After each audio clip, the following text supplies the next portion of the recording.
Entendi. Tem uma pergunta que eu queria saber e o Dória também queria saber, porque ele na verdade que sugeriu, né? Por que, mas eu também queria saber isso, por que que não tem um trem que vai de São Paulo pro Rio, meu? Por que que não tem essa porra? É tipo, mano, é um trem, é fácil, a gente já inventou isso faz muito tempo, tá ligado? É fácil, mas é caro pra caramba. Mas ia ser muito bom, não ia ser muito bom? Aí, ó. O que acontece, né? A grande questão é a viabilidade financeira mesmo. Então, lá atrás, né, se ventilou muito a ideia de vamos fazer o trem-bala Rio-São Paulo. E o que não fez esse projeto prosperar? Uma incerteza muito grande do ponto de vista de engenharia, então tem uma questão topográfica para você vencer. O trem ele precisa se acomodar, né, a determinados raios de curvatura, volume, inclinações de rampa, enfim. Então, isso torna a obra muito cara. A gente está falando de uma obra que não se sabia exatamente quanto é que custava, mas na ordem ali de, sei lá, 40 bi, talvez até mais. Para isso funcionar, você precisa ter headways muito baixos, ou seja, a distância entre trens muito pequena, e trabalhar sempre com a ocupação máxima e com valores de tarifa altos. E aí você percebe o seguinte: hoje, a grande limitação para a gente ter trem de passageiro no Brasil é que a gente ainda não percebeu que não é tarifa que remunera o serviço que vai botar um projeto desse de pé. Por exemplo, a gente está fazendo muita concessão ferroviária. Retomamos o transporte ferroviário no Brasil. Pô, legal.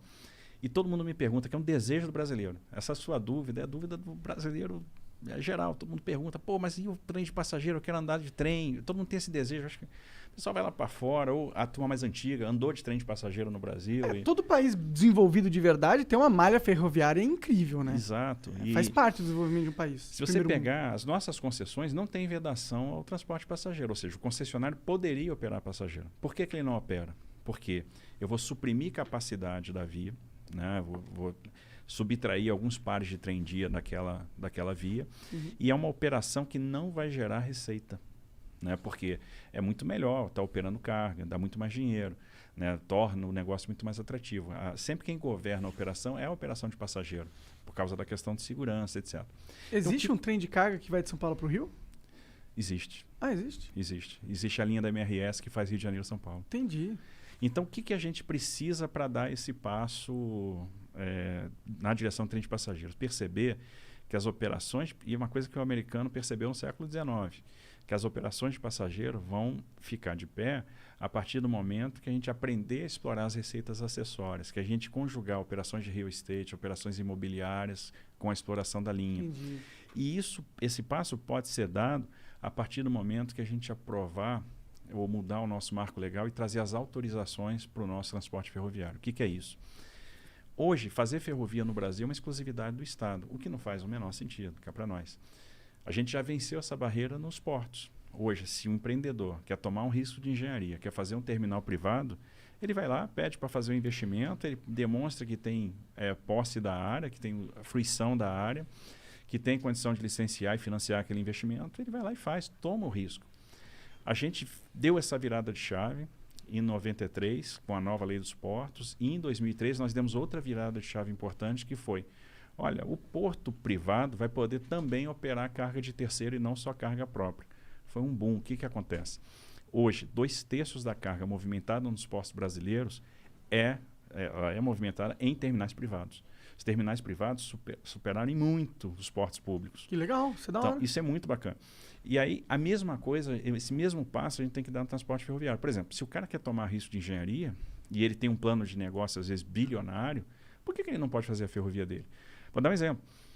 Nós temos papeleiras, indústrias de celulose do Mato Grosso do Sul, com investimentos de 15 bi, 10 bi. Por que o cara não pode usar 2,5 bi e recuperar a Malha Oeste e fazer o transporte dele de ferrovia para o Porto de Santos? Que a logística de celulose do Mato Grosso do Sul para Santos é de caminhão. Ou por que ele não pode fazer um ramal de Aparecida do Taboado, onde ela vai se conectar com a Malha Paulista até Três Lagoas? Isso assim, a gente está falando de um ramal de 1 bilhão e pouco.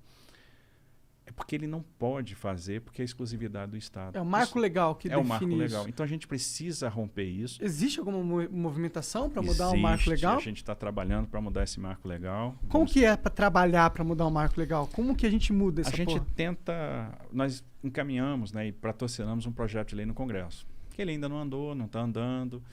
Se ele não andar, a gente tem a opção também de uma medida provisória, que talvez seja uma questão de urgência agora, a gente promover investimento.